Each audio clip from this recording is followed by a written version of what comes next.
Assalamualaikum warahmatullahi wabarakatuh. Jumpa lagi dengan saya Yuli Supodo. Kita masih belajar tentang audit internal di part keempat ini. Seperti biasa, sebelum kita memulai membahas materi ini, marilah sama-sama kita berdoa. Baca Bismillahirrahmanirrahim. Semoga pertemuan ini berjalan lancar. Simak terus ya guys videonya sampai selesai. Terima kasih. Kode etik audit internal ya, tentunya dalam mengaudit, di dalam menjalankan prinsip-prinsip audit yang independen serta objektif, itu tentu saja dipayungi oleh kode etik ya. Harus mempunyai kode etik kepada auditinya ya, itu harus dipayungi oleh kode etik internal. Nah, kita pahami dulu ya pengertian kode etik itu. Kode etik itu berasal dari bahasa Yunani ya, yang berarti adat istiadat atau kebiasaan yang baik. Itu etika. Terus kode itu merupakan suatu tatanan etika yang kode etik itu merupakan suatu tatanan etika yang telah disepakati oleh suatu kelompok masyarakat tertentu. Kode etik itu juga suatu sistem atau norma, nilai serta aturan profesional secara tertulis yang dengan tegas menyatakan hal yang baik dan juga benar ya, serta apa yang tidak benar dan juga yang tidak baik bagi profesional untuk tidak dilakukan. Seperti itu ya.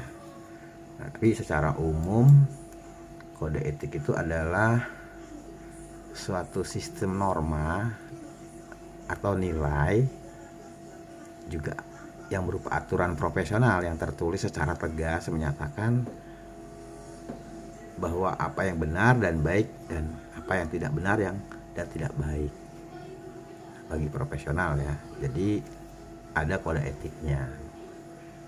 Jadi yang benar dan baik dan itu dilakukan ya, dan yang tidak baik dan tidak benar itu jangan dilakukan oleh profesional. Nah, kode etik ini menyatakan perbuatan apa saja yang benar, apa yang salah, dan perbuatan apa saja yang harus dilakukan dan perbuatan apa yang harus dihindari.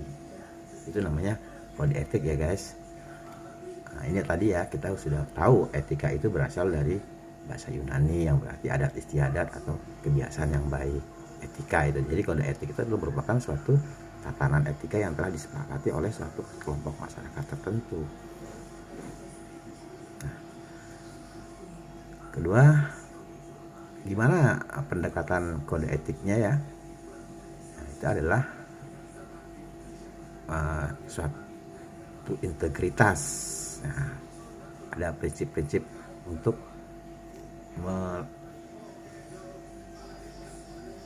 melaksanakan kode etik ini atau menerapkan kode etik ini tetap ada integritas ya. Prinsip-prinsip integritas adalah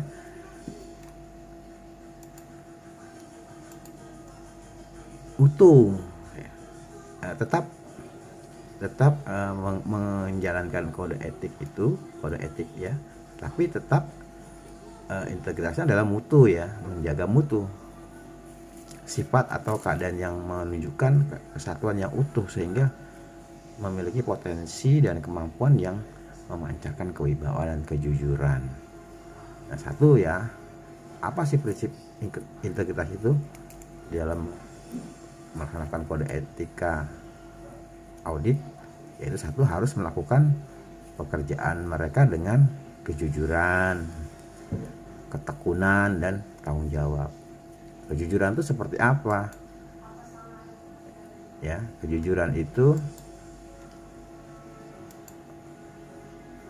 bisa adalah suatu perkataan yang diucapkan sesuai dengan realita dan hakikat. Nah, perbuatan dilakukan itu sesuai dengan apa yang diucapkan dan tidak berkhianat ya. Itu tidak melakukan ingkar janji ya, selalu menepati janji, itu jujur ya. Nah, terus kalau ketekunan tuh, tekun itu berarti ya dia seorang auditor tuh harus rajin ya, bukan keras hati berarti ini ya, bukan artinya teguh gitu ya, dan bersungguh-sungguh ya dalam pekerjaannya atau profesinya sebagai auditor. Nah, itu tadi ketekunan. Kemudian dia bertanggung jawab. Tanggung jawab seperti apa? Tanggung jawab ya dalam kondisi sadar ya, seseorang auditor itu akan mempunyai kewajiban untuk menanggung segala akibat dari sesuatu yang telah diperbuatnya. Itu tanggung jawab, itu prinsip-prinsip integritas. Yang kedua ini harus mentaati hukum dan membuat pengungkapan yang diharuskan oleh ketentuan perundang-undangan dan profesi. Ini harus mentaati hukum ya, dan membuat ungkapan yang diharuskan oleh ketentuan perundang-undangan dan profesi ya. Apa itu profesi? Ya adalah ya dia sebagai seorang yang memperoleh penghasilan, memperoleh pengetahuan atau pengalaman di audit itu ya, dia harus punya rasa mentaati hukum dan peraturannya. Itu sebenarnya harus punya tanggung jawab ya. Itu ya guys. Contohnya ya profesi adalah seperti akuntan. Nah, auditor itu ya harus mempunyai integritas dan etika, kepercayaan dan akan keahliannya gitu ya. Oke, kemudian yang keempat, harus menghormati dan berkontribusi pada tujuan atau capaian yang sah dan etis dari organisasi. Ini harus menghormati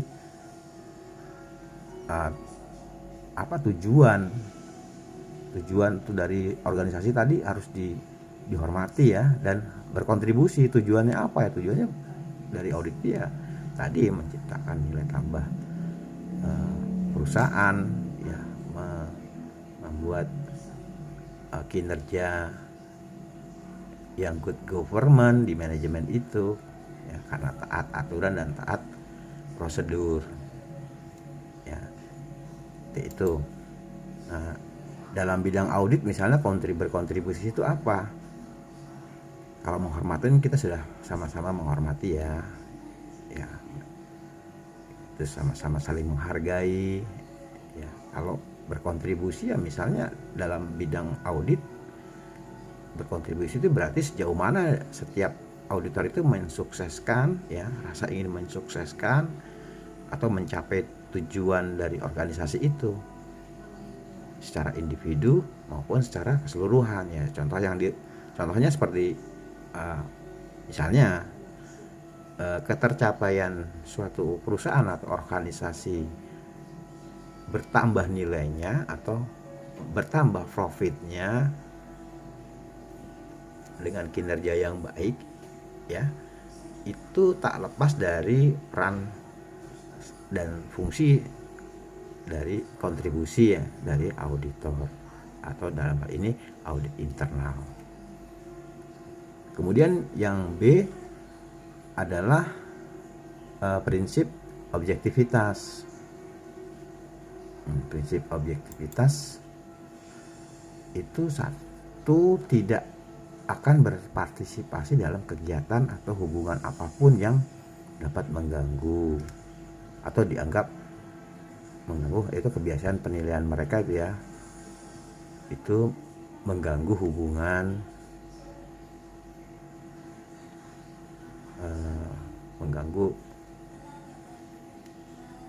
mengganggu kinerja auditor. Misalnya kong kaling kong gitu ya, adanya ya sistem gitu apa, yang kejahatan yang tersistem antara audit dan audite ya, jangan, itu harus dihindari karena kebiasaan penilaian mereka ya partisipasi ini meliputi kegiatan-kegiatan atau hubungan-hubungan yang mungkin bertentangan ya dengan kepentingan organisasi. Ini harus dihindari dan tidak diperbolehkan. Kemudian kedua, tidak akan menerima apapun yang dapat mengganggu atau dianggap mengganggu profesional penilaian, kayaknya menerima suap ya. Dalam hal ini misalnya supaya tidak mengungkap suatu temuan ya, itu audit mau diberikan kompensasi atau sogokan lah dalam hal ini ya, disogok, disuap itu supaya tidak mempublikasi atau mencatat hal-hal yang dianggap tidak relevan, maksudnya tidak untuk audit ini itu membahayakan. Jadi supaya tidak dibuat temuan maka dia disuap itu.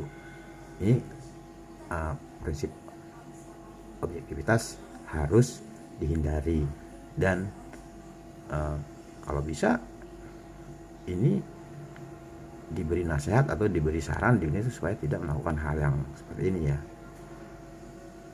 Iya, seperti itu. Yang ketiga, harus mengungkapkan semua fakta material yang mereka ketahui, yang jika tidak diungkap dapat mengganggu pelaporan kegiatan yang sedang diperiksa. Ini prinsip objektivitas ya. Tadi seperti tadi, kalau memang ada pelanggaran atau ada kecurangan atau salah saji ya harus diungkap ya. Apalagi itu material ya, artinya berharga, bernilai ya. Kalau bernilai sangat bernilai, apalagi fatal buat kelangsungan sebuah perusahaan, organisasi. Jika diteruskan, maka ini harus diungkap dan beri solusi ke depannya supaya diperbaiki atau tidak dilakukan ya, tidak dilakukan lagi. Nah, yang C adalah sifat kerahasiaan. Nah, dalam kode etika ini auditor harus menjaga kerahasiaan audit ya, dokumen yang sudah menjadi catatan itu harus hati-hati di dalam penggunaannya dan perlindungan ya. Tadi kerahasiaan ya, harus hati-hati dalam penggunaan dan perlindungan informasi yang diperoleh dalam tugas mereka. Artinya setelah auditor ini, internal ini menemukan suatu temuan atau itu tidak boleh digunakan sembarangan ya. Informasi ini tidak boleh dipublikasi ya tanpa melalui konfirmasi atau pendekatan atau koordinasi dengan pihak audit. Kita harus benar-benar kerahasiaan ini dijaga. Yang kedua, dalam menjaga dalam prinsip kerahasiaan ini adalah audited atau audit internal ini tidak akan menggunakan informasi ini untuk kepentingan atau kepentingan pribadi ya, atau yang dengan cara apapun akan bertentangan dengan ketentuan perundang-undangan atau merugikan tujuan yang sah dan etis dari suatu perusahaan atau organisasi. Ya misalnya dalam hal ini audit mungkin ada tekanan atau pressure ya yang tidak ada hubungannya dengan perusahaan ya. Misalnya ada temuan tapi dibuat semacam pressure gitu, ancaman bahwa kalau Anda tidak memberikan ini maka saya akan buka, saya akan publikasi. Itu tidak boleh ya. Jadi ini dalam prinsip kerahasiaan harus dihindari hal seperti ini ya. Oke. Kemudian yang D yaitu prinsip kompetensi. Ya, prinsip kompetensi ini adalah hanya akan memberikan layanan sepanjang mereka memiliki pengetahuan, keterampilan, dan pengalaman yang diperlukan. Nah, kompetensi ini diartikan sebagai kemampuan yang dibutuhkan untuk melakukan atau melaksanakan pekerjaan yang dilandasi oleh pengetahuan saja, dilandasi pengetahuan, keterampilan, dan sikap kerja. Ya, tidak menugaskan auditor yang tidak mempunyai kompetensi di bidangnya. Misalnya kalau mengaudit keuangan, ya ditugaskanlah auditor yang berkompetensi di keuangan maupun akuntansi. Ya, kalau mengaudit tentang teknik, ya di produksi misalnya, itu harus juga menugaskan orang-orang yang punya kompetensi di bidang teknik produksi. Ya, misalnya kalau mau mengaudit di bagian SDM, ini juga ya orang-orang yang mempunyai kompetensi di bidang SDM,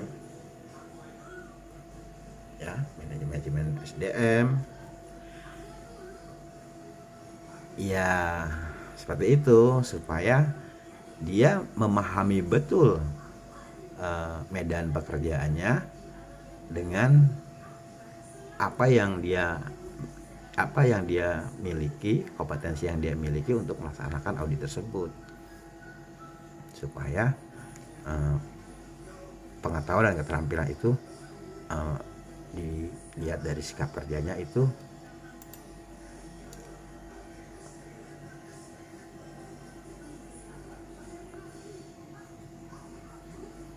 sangat diperlukan bagi audit. Jangan nanti nggak nyambung ya, kalau auditnya keuangan, kemudian yang diaudit itu hal terkait dengan produksi. Ini kurang mengetahui seluk-beluknya, nanti tidak menyambung ya, harus sesuai kompetensinya. Kemudian harus melakukan audit yang kedua, tadi yang pertama ya, prinsip kompetensi ya dalam mengaudit. Kedua, harus melakukan audit internal sesuai dengan standar internasional, praktik profesional auditing internal. Ya, standar ini kan sama dengan ukuran ya, atau tingkatan tertentu yang dipakai sebagai patokan gitu ya. Nah, dalam hal ini misalnya sesuatu yang dianggap tetap nilainya sehingga dapat dipakai sebagai ukuran harga audit, misalnya kriteria audit ya. Itu. Jadi harus melakukan audit internal sesuai dengan standar ya, internasional, praktik profesional audit internal. Nah, yang terakhir, yang ketiga dalam prinsip kompetensi adalah akan terus-menerus meningkatkan kemampuan dan efektivitas serta kualitas layanan mereka. Nah, ini berkaitan dengan diklat ya, untuk menambah performa, kompetensi, mengupdate keahlian, pengetahuan, dan ilmu. Itu biasanya pihak audit internal itu memiliki planning pendidikan dan pelatihan ya bagi anggotanya ya, seperti mengikuti seminar, mengikuti pelatihan yang disponsori atau dengan biaya sendiri. Itu sangat dibutuhkan untuk meningkatkan kompetensi para auditornya. Nah, di sini Pak Yul ada kasus ya. Dalam rangka penugasan audit, ini kasus ya, rutin SKI Satuan Kerja Audit Internal PT DKB menugaskan staf auditor internalnya yang bernama Rita ya untuk melakukan audit kinerja bagian SDM di kantor cabang. Nah, selama penugasan berlangsung, Rita ini diketahui menerima uang transport sebesar 5 juta sebagai imbalannya. Sebagai imbalannya Rita tidak menyajikan temuan hasil audit untuk disajikan dalam laporan audit kinerja SDM yang disusun. Nah, dari pernyataan tersebut di atas, etika apa yang dilanggar oleh Rita dan berilah argumennya. Nah, ini maksudnya gini ya, perusahaan DKB ini menugaskan stafnya untuk mengaudit bagian SDM di kantor cabang ya. Jadi ini dari pusat, ini SKAI-nya dari pusat di Jakarta. Kemudian dia menugaskan anggotanya yang bernama Rita ini untuk mengaudit bagian SDM di kantor cabang. Nah, orang cabang itu memberi suap ya. Memberi suap nih seolah-olah ceritanya nih kepada Rita sebesar 5 juta. Nah, sebagai imbalannya Rita harus tidak menyajikan temuan hasil audit itu. Nah, ya kan?